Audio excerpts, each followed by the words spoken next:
kos politik yang tinggi? Karena nggak ada makan siang gratis dalam politik. Enggak juga. Begini Pak, artinya sebagai incumbent itu sebenarnya 30% sudah modal untuk kemenangan. Dari mana angka itu? Ya ini asumsi saya. Iya, asumsi itu harus dibuktikan juga gitu kan. Paling tidak mereka kan sudah kenal dulu. Siapa?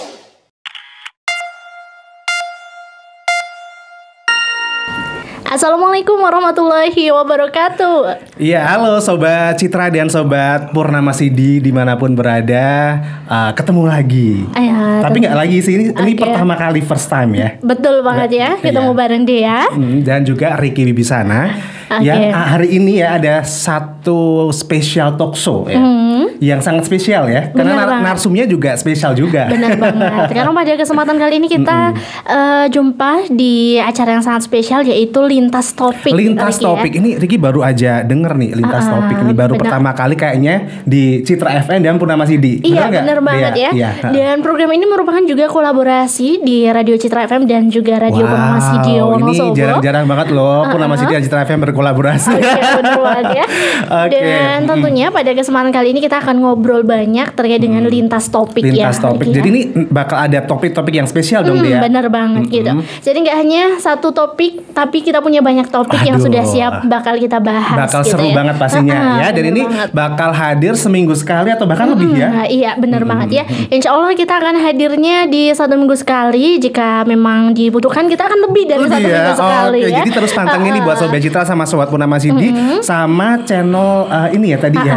Lintas Topik ya yang biasa mungkin udah pernah lihat di channelnya gitu ya. Oke, kita akan bahas mengenai topik-topik yang sedang hits dan kekinian tentunya ya. Politik boleh? Boleh. Soalnya Ricky juga suka intip-intip politik. Iya, politik Indonesia ya. Ya karena memang sekarang di beberapa daerah sudah mulai aktif gitu ya untuk politik juga. Kayaknya bakal excited banget deh untuk Sobat Citra sama Sobat Purnama Sidi yang menanti-nantikan satu topik yang spesial banget ya dia ya.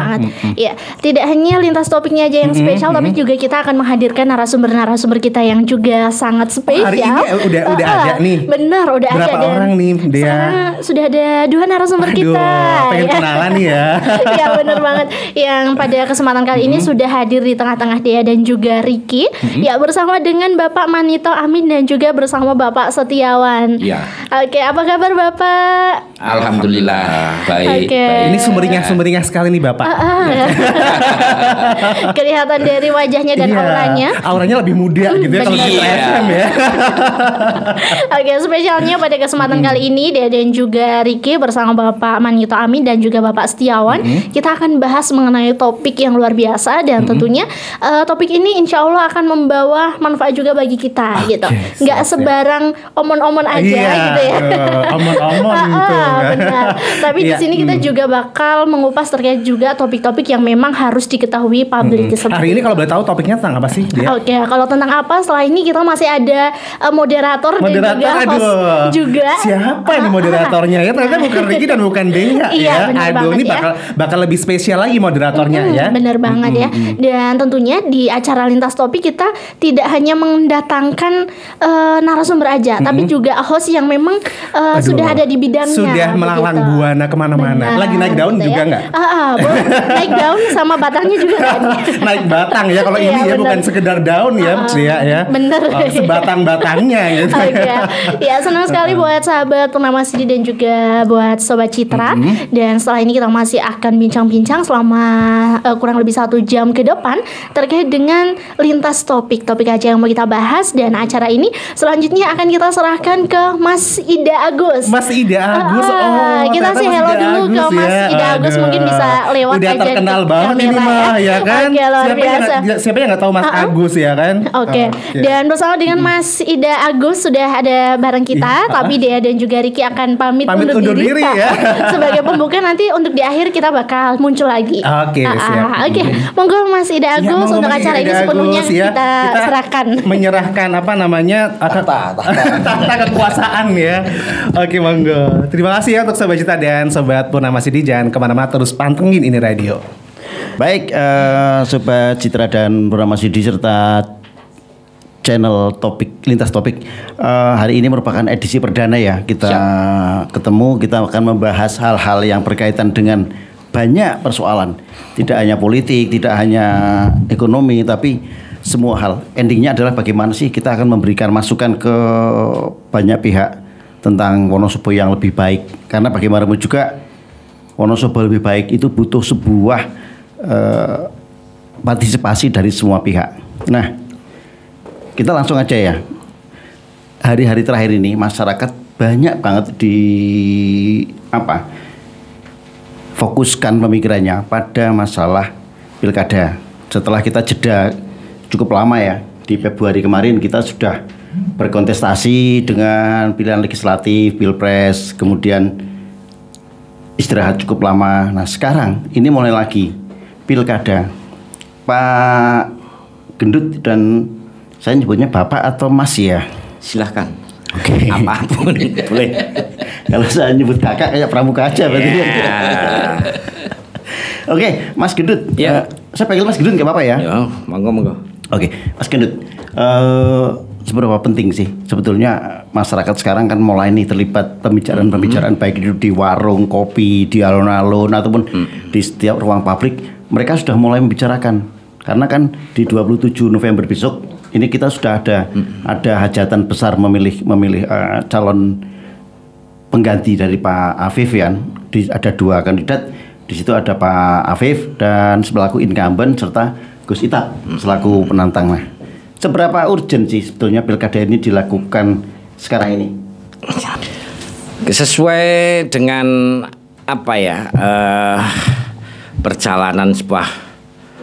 perjalanan politik, artinya sudah terjadwal. Ketika kemarin kita sudah melakukan pemilihan legislatif, tahapan berikutnya adalah tentunya pemilihan kepala daerah, baik itu bupati, gubernur. Dalam konteks ini, saya sebagai warga Wonosobo akan lebih expert mungkin ketika kita berbicara lingkup Wonosobo. Dalam hal ini, saya sebagai salah satu bagian dari tim sukses pasangan calon nomor 1. Artinya pasangan calon Bapak Afif Nur Hidayat dan Bapak Amir Hussein. Kita hari ini membutuhkan pemimpin yang secara kapabilitas, secara kapasitasnya, secara pengalaman pemerintahan maupun yang lain-lain dalam artian paket komplit itu saya lihat ada di sosok Bapak Afif dan Amir Hussein. Kenapa? Sepanjang karir Pak Afif ini, dia mulai dari anggota DPR, di DPRD ya, dalam hal ini DPRD Wonosobo, dia menduduki beberapa jabatan dari ketua komisi sampai pada akhirnya ketua DPRD, sampai pada akhirnya menjabat sebagai bupati di periode pertama kemarin 2020 sampai 2024 ini. Dari tren yang kita lihat sebelum Pak Afif menjabat sampai hari ini, ketika Pak Afif selesai menjabat secara normatif kan beliau harus selesai kemarin ya sebagai bupati. Itu kita lihat beberapa prestasi yang patut kita banggakan. Salah satu contoh konkretnya, ketika kita berawal dari urutan buncit nih di urusan daerah yang paling miskin, kita sudah bisa meningkatkan digit menjadi mohon maaf kalau salah dikoreksi, artinya kita naik 2 tingkat. di atas kalau nggak salah Kabupaten Pemalang, Banjarnegara dan Brebes atau mana ya, saya ini agak ini. Tapi kira-kira itu kita sudah ada di peringkat. Ini pekerjaan yang tidak mudah menurut saya. Oke, Mas Gidut, Ya. saya cut sebentar. Ya. Sebelum kita bicara lebih jauh tentang Oke. ini pengennya Mas Gidut lari terus kan? Ya, Padahal ya. baru pertanyaan pertama Oke. gitu kan. Saya nggak bisa bayangkan nanti pertanyaan berikutnya. Mas Manito, Ya, seberapa paham masyarakat sekarang secara umum ya, Ya. dengan kontestasi yang akan digelar 27 November besok? Apakah mereka sudah mengetahui? Jenengan selaku relawan kayaknya ya. Ya, betul. Nah, apakah masyarakat itu sudah paham betul sih bahwa tanggal 27 besok ada pilkada, ada pemilihan bupati.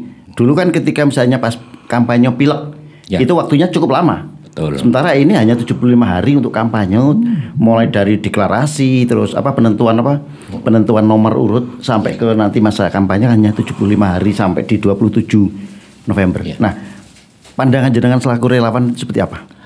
Oke, terima kasih. Saya perkenalkan, nama saya Manito Amin, anak desa yang kepingin punya cawe-cawe demi kemajuan Wonosobo secara umum. Untuk pilkada yang akan kita jalani ini, bagi masyarakat ada satu perkembangan yang itu saya melihat itu datangnya tiba-tiba.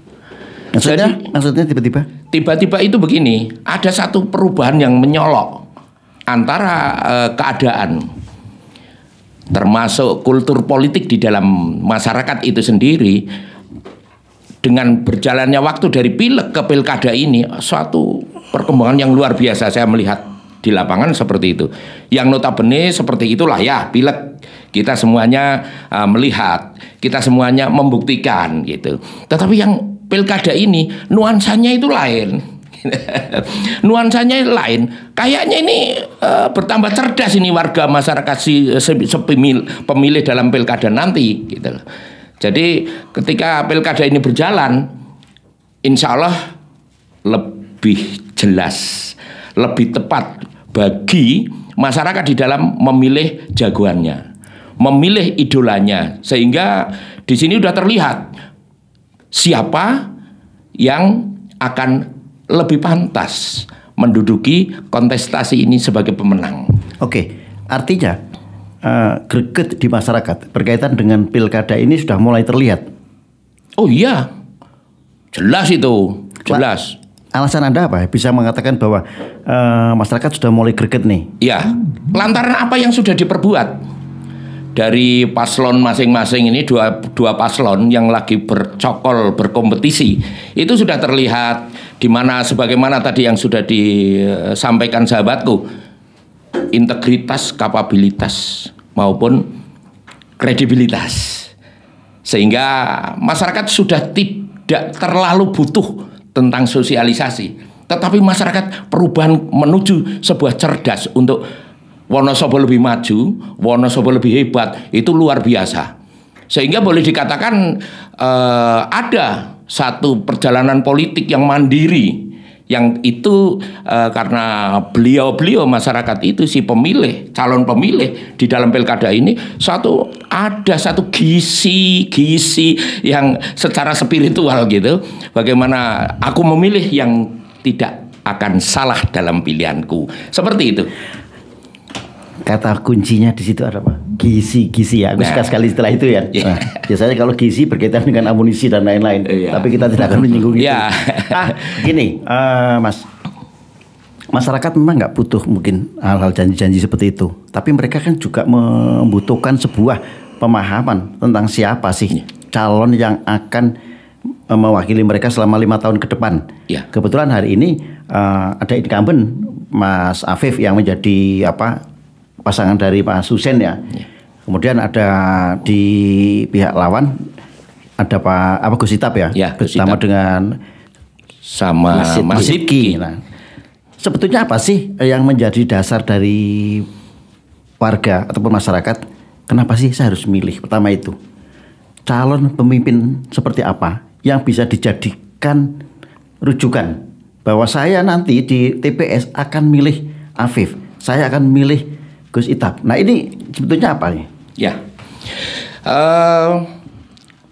yang ada dalam pemikiran masyarakat sekarang, dengan khususnya saya dari relawan itu memberikan edukasi politik. Yang politik itu tidak harus jahat, politik itu tidak harus kotor, tetapi bagaimana politik mencari pemimpin yang kira-kira itu ke depan mampu melakukan satu pengayoman dan satu perlindungan. Disitulah menuju masyarakat yang sejahtera. Kalaupun sekarang sudah sejahtera, mesti jauh meningkat menjadi lebih sejahtera lagi. Manakala sebentar, Anda mengatakan bahwa Wonosobo sekarang sudah sejahtera. Ya, untuk ukuran secara umum, dan kebetulan maaf pribadi saya yang sudah tidak suka mencela-cela, tetapi ingin punya peran bagaimana meningkatkan kesejahteraan yang sekarang sudah dimiliki. Sehingga ini peran ini penting gitu. Jadi kalau kita itu pelaku politik hanya mencela, bukan merupakan satu solusi untuk ke depan lebih maju, ke depan lebih hebat secara umum, secara keseluruhan, tidak hanya hebat dalam bidang-bidang tertentu, tetapi secara umum. Dan di sini saya sebagai relawan menyelipkan politik tidak harus kok dengan bahasa yang harus menjatuhkan dan sebagainya gitu. Sehingga saya menyelipkan bahasa filosofi orang Jawa kuno, menang tanpa ngasorake. Lah ini dengan filosofi menang tanpa ngasorake memberikan satu iklim yang sejuk. Ketika kita semuanya merasa tentram dalam pemikiran, pasti timbul ide-ide yang positif. Beda dengan sebuah pertikaian, sebuah permusuhan. Kompetisi yang tidak sehat, artinya marilah kita tinggalkan ideologi politik itu kotor, politik itu keras, politik itu harus menguasai dan sebagainya. Tidaklah. Kalaupun kita menguasai, itu lantaran dari berangkat masing-masing individu masing-masing, berangkat dari kepribadian masing-masing yang sudah dilakukan, yang sudah dibenahi dari diri masing-masing, sehingga merupakan satu gunungan yang secara spiritual itu luar biasa. Sehingga bahasane iki piye ya Mas Agus, ora gampang kegiur kanan ataupun kiri. Ketika sudah melihat satu fakta nyata, ya itulah idolanya, ya itulah yang harus dipilih, yang lebih logis di dalam kepemimpinan Wonosobo ke depan. Oke, sebentar mungkin saya bisa nambahin ya. Silakan. Jadi kita berangkat dari dasar dulu. Artinya ketika kita menyadari bahwa semua yang kita rasakan di ruang publik itu adalah hasil dari kebijakan politik. Itu yang harus kita pegang dulu. Pertama, persepsi kita. Semua yang ada di ruang publik itu adalah hasil dari kebijakan politik. Nah, artinya ketika kita memilih seorang pemimpin, pemimpin tersebut juga harus mempunyai kekuatan secara politis. Iya tentu. Ya, apapun yang namanya bupati atau gubernur atau ini kan jabatan politis. Betul sekali. Jadi artinya kalau kita lihat dari parameter itu, hari ini Afif Hussein ini didukung oleh hampir mayoritas partai. 12 partai. Kita lihat 45 kursi di DPR, 43 mendukung Afif Hussein, dan ada 2 ya dari P3 dan PAN yang ke Gus Itap sama. Menjadi pikiran kita secara logika berpikir apapun kebijakan dari eksekutif itu patut dan mutlak mendapat dukungan dari legislatif di DPR sana kan. Kalau kedua-duanya ini bersinergi secara hitung-hitungan secara politis maupun secara teknisnya ini memungkinkan, saya kira pemerintahan akan berjalan lebih balance, akan lebih indah.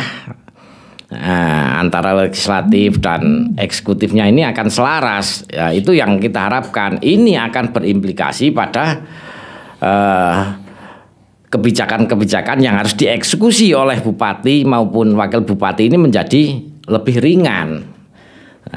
Kalau kita mau berbicara agak ekstrem sedikit, meminimalisir penjagalan kebijakan di parlemen.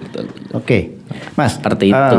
Saya tergelitik ketika di kubu Afif Hussein itu kan didukung oleh mayoritas betul partai-partai gitu kan. Ya. Sementara di kubu Gus Ita banyak 2 partai. Nah, artinya kan memang sekarang mungkin sebuah tren borong partai. Borong partai di mana itu nanti juga implikasinya ketika kandidat itu jadi akan ada hitung-hitungan di legislatif. Ketika calon kandidat itu jadi tapi dia tidak memiliki kekuatan politis yang memadai, maka akan dijegal. Langkahnya tidak selancar yang memiliki dukungan lebih kuat, seperti itu kan. Nah, pertanyaannya, apakah itu juga sehat untuk sebuah demokrasi? Sebentar, ini perlu saya koreksi lagi nih. Tadi dari host ini mengatakan ada borong politik. Saya kira enggak. Saya kira tidak, karena partai politik juga akan logis berpikir. Saya kira hampir semua partai politik akan logis mengambil satu keputusan untuk mendukung jago atau kandidat yang punya probabilitas kemenangan lebih besar secara popularitas ataupun apapun, karena ini akan berimplikasi pada elektabilitas elektoral. Nah, kalau menurut saya ini partai-partai sudah benar. Terus di luar itu saya masih bersyukur hari ini ada lawan dari kubu sebelah, yakni Gus Itap dengan Mas Sidki. Yang saya khawatirkan justru ketika terjadi kotak kosong seperti 2020 kemarin dan di tetangga kabupaten. Kenapa? Karena itu kita akan sangat rugi dengan kotak kosong. Kalaupun kotak kosong menang, artinya ketika kotak kosong menang, haknya kan ada di pemerintah, dalam arti pemerintah pusat, ya kan? Nanti akan ada PJ, ya, yang tentu belum pasti itu akan sesuai dengan keinginan dan harapan masyarakat, ya kan? Suka-suka saya taruh orang saya di sana, kan? Artinya kemenangan ini justru malah ada di pemerintahan, ya kan? Kalau hari ini ada lawan, artinya siapapun besok yang memperoleh kepercayaan dari masyarakat Wonosobo, ya itulah artinya masyarakat Wonosobo menginginkan mereka untuk memimpin Wonosobo. Dan saya harap, harapan saya tentu Pak Afif dan Mas Hussein ini yang akan memimpin di 2024 sampai 2029 kelak. Oke, Mas Hendut. Ya. Didukung oleh banyak partai itu nyaman. Langsung seperti itu kan. Dengan tentunya iklan sedikit. Saya ulangi lagi. Ya. Didukung oleh banyak partai itu bagi kandidat nyaman. Ya. Karena memang ibaratnya setengah dari perjalanan dia sudah mengantongi hasil gitu kan. Ya. Cuma implikasinya apakah tidak pada kos politik yang tinggi? Karena nggak ada makan siang gratis dalam politik. Enggak juga. Begini Pak, artinya sebagai incumbent itu sebenarnya 30% sudah modal untuk kemenangan. Dari mana angka itu? Ya ini asumsi saya. Iya, asumsi itu harus dibuktikan juga gitu kan. Paling tidak mereka kan sudah kenal dulu. Siapa Pak Afif? Siapa Pak Hussein? Ya kan, secara secara teknis tidak perlu kita mensosialisasikan lebih berat. Tinggal kita menunjukkan prestasi-prestasi beliau ketika beliau menjabat. Kan begitu. Beda cerita dengan mereka penantang yang hari ini datang. Kira-kira masyarakat banyak yang sudah tahu apa belum? Kan belum juga. Artinya pekerjaan mereka akan lebih berat untuk itu yang pertama. Dan yang kedua, kalau saya melihat secara politis, partai politik dalam hal ini juga tentu tidak hanya sekedar akan mengusung si A untuk menjadi bupati, si B untuk jadi wakil bupati, enggak. Semua partai politik akan berpikir bagaimana kita mengamankan kursi, meningkatkan perolehan kursi di 2029 kelak. Artinya ada benefit elektoral gitu ya. Tentu itu harus. Jadi berpikirnya mereka tidak sekedar berpikir pragmatis dan parsial hari ini. Partai ini kan suatu organisasi yang berkegiatan secara sustain, berkelanjutan, ya kan? Ya, kalau kita lihat hari ini, mohon maaf, artinya ini kembali lagi ke Pak Afif ya, Pak Afif yang kebetulan hari ini juga masih sebagai ketua DPC PDI Perjuangan. Kursinya naik, ya kan? Prestasinya juga oke. Nah, tentu kita juga akan sodorkan beberapa prestasi dari Pak Afif. Jadi by data, bukan karena omon-omon. Begitu kira-kira, Mas. Artinya begini, publik akan disuguhi dengan capaian-capaian yang terukur dan bisa dipertanggungjawabkan. Seperti itu ya. Iya. Nah, Mas Manito, Siap. Relawan ini kan sebuah komunitas yang sama sekali tidak ada kaitannya dengan partai. Ya. Oke lah, tadi dikatakan bahwa kalau partai ya nggak ada makan siang gratis. Jujur aja seperti itu kan. Tapi kalau relawan ini saya melihat militansinya luar biasa. Sejauh mana relawan Mas Manito membawa bendera apa? Saya pakai bendera R2P. R2P. Nah. Ya. Relawan Afif 2 periode. R2P. Relawan Afif 2 periode. Ya. Sejauh mana kiprah dari R2P ini? Ya. Sebenarnya sedikit saya menambah yang tadi Bang Setiawan ini menyampaikannya. Kompetisi awal itu tidak pada saat ini untuk pilkadanya, tetapi dalam menuju syarat lengkapnya sebagai paslon di KPU itu sebenarnya sudah ada kompetisi apa untuk mendapatkan dukungan itu. Jadi tidak fokus kompetisi sekarang itu merupakan satu final, tidak, tapi awalnya pun para paslon sebenarnya sudah sama-sama berupaya. Hanya yang paling punya kans besar adalah beliau Pak Afif yang kebetulan ketua partai dan partai besar sehingga lebih mudah. Kembali kepada persoalan relawan. Relawan awalnya itu kan saya memimpin untuk deklarasi yang awal. Bahkan boleh dibilang Koalisi Indonesia Maju yang akhirnya walaupun tidak serta-merta membawa bahasa Koalisi Indonesia Maju, tetapi nyatanya, faktanya itu di Wonosobo Pak Afif itu didukung oleh Koalisi Indonesia Maju yang masing-masing partainya secara masing-masing itu berjalan satu persatu masuk dan akhirnya mempunyai sebagaimana yang kita lihat semuanya. Jadi boleh dibilang itu ada plusnya karena yang semula partai belum mendukung menjadi mendukung sebagai syarat menjadi paslon. Kita tunjuk saja PKB gitu. Nah, kembali kepada relawan.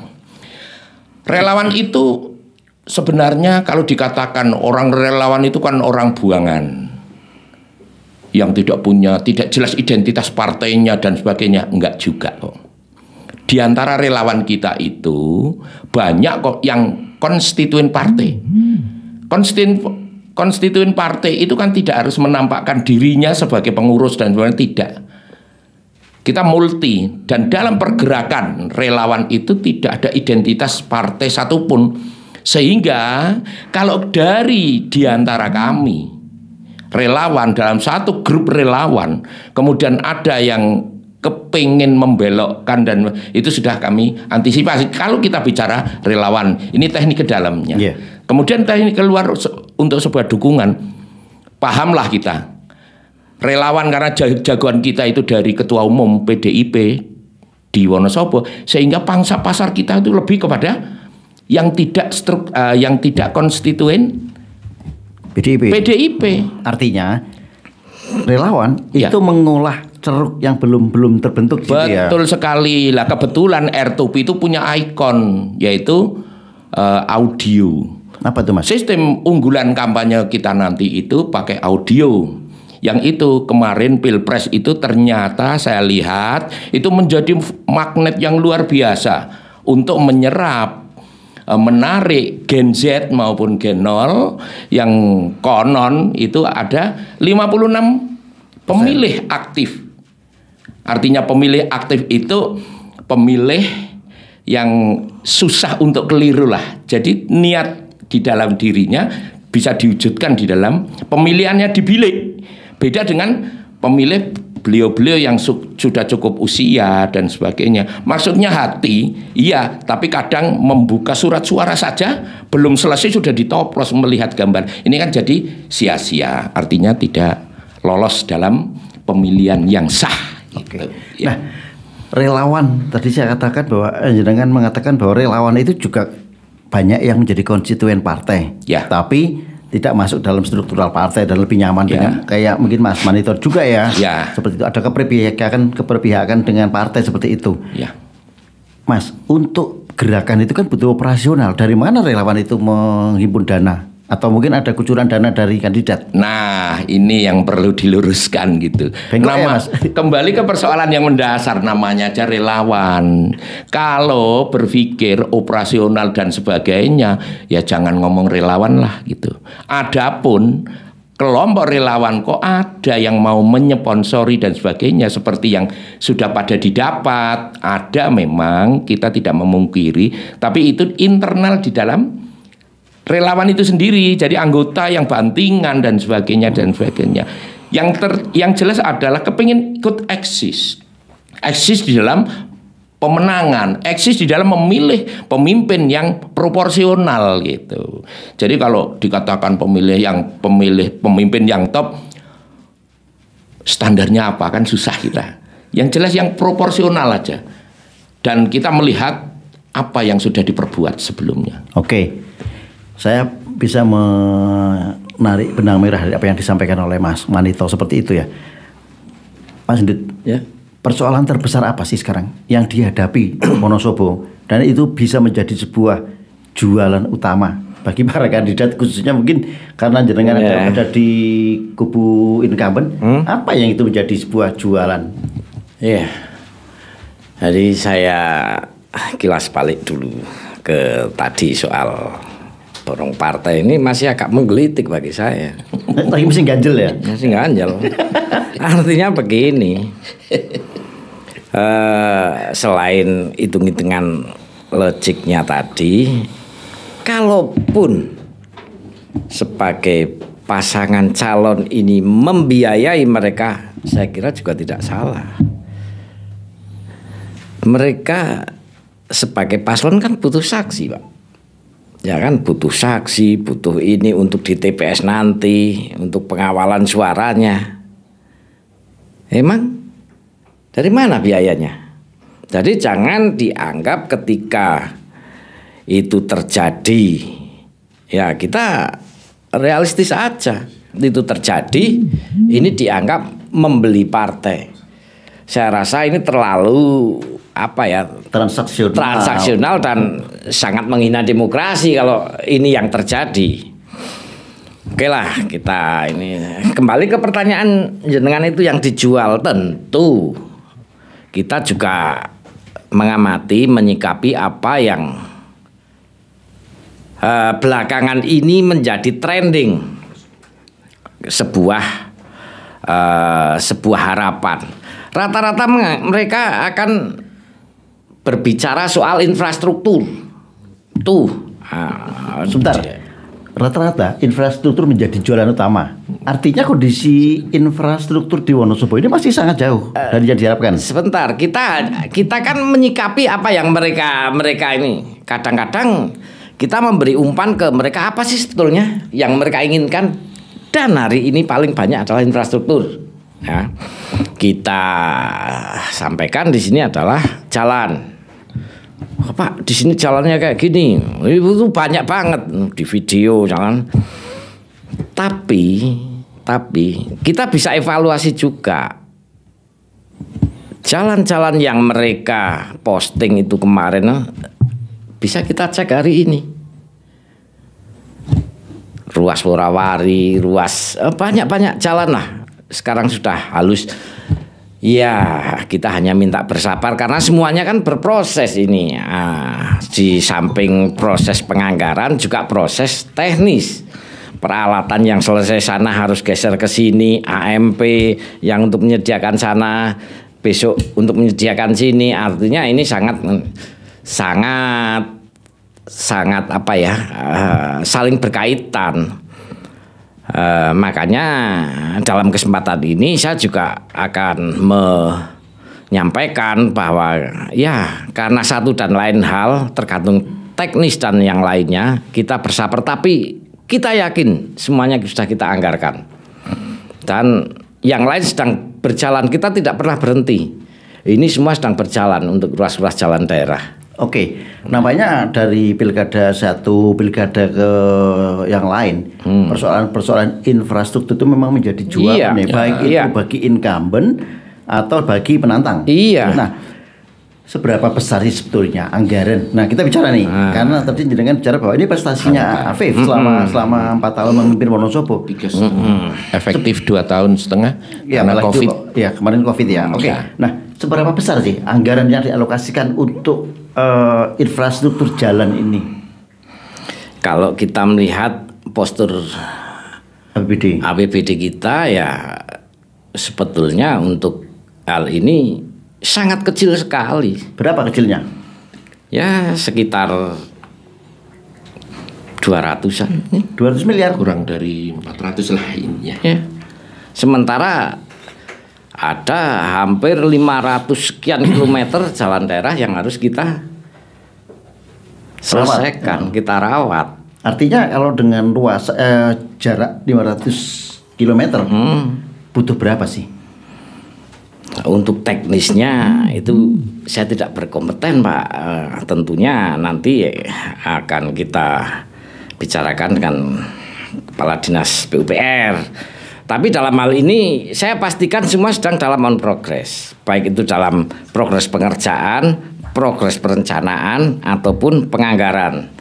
Itu bisa kita buktikan. Terus yang kedua mungkin karena begini, Pak. Acuan kita kan kemiskinan. Terus yang paling dominan dalam penilaian kemiskinan ini apa? Itu yang jadi masalah. Ketika kita berada di urutan terbawah, apa sih sebabnya? Yang paling vital itu hanya 2 di kita, pendidikan, ya, dan yang lucu ini, jamban. Nah, mengingat kondisi budaya kita, mengingat kontur kita ini kan pegunungan. Banyak aliran-aliran sungai, banyak orang bikin kolam di situ. Jadi agak iman-iman untuk membuat jamban di dalam rumah. Ini jadi persoalan, tapi itu menjadi parameter. Itu loh. Tapi hari ini saya pastikan itu sedang on progress. Di Perkimhub itu untuk kegiatan RTLH sampai hari ini itu ada 3.500 sekian sudah terselesaikan dengan dana hampir 60 miliar. Kekuatan APBD kita itu 10 miliar. Yang mana? Dari mana yang 50 miliar sisanya? Itu ada dari Banqiuprop, ada yang dari pusat. Ya pinter-pinternya. Artinya dalam hal ini kita sangat memberi apresiasi pada instansi terkait di bawah kepemimpinan Pak Afif untuk bagaimana caranya bekerja keras kita keluar dari itu, dari kemiskinan. Terus soal pendidikan, soal pendidikan ini juga menjadi hal yang paling krusial. Tapi hari ini pembangunan fasilitas pendidikan dan olahraga kita berbicara pendidikan itu sangat luar biasa. Ada di sini 22 lembaga PAUD yang kita bikin. Ada 147 SDMI berupa penambahan ruang kelas, ada macam-macam.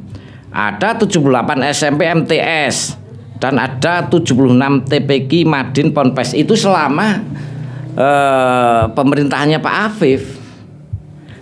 Yang ini kita fair saja bahwa ini adalah satu capaian dari beliau. Oke, selama memimpin, kebetulan kan Pak Afif ini kan menjabat saat Indonesia dilanda COVID ya, sehingga hampir dikatakan di awal-awal kepemimpinannya dia tidak bisa menjalankan tugas sebagaimana kondisi normal. Nah, saya dari dulu selalu mengatakan bahwa Wonosobo itu dari tingkat pendidikan di Jawa Tengah itu memegang peringkat kalau nggak pertama, kedua, dari bawah. Iya, dari bawah gitu.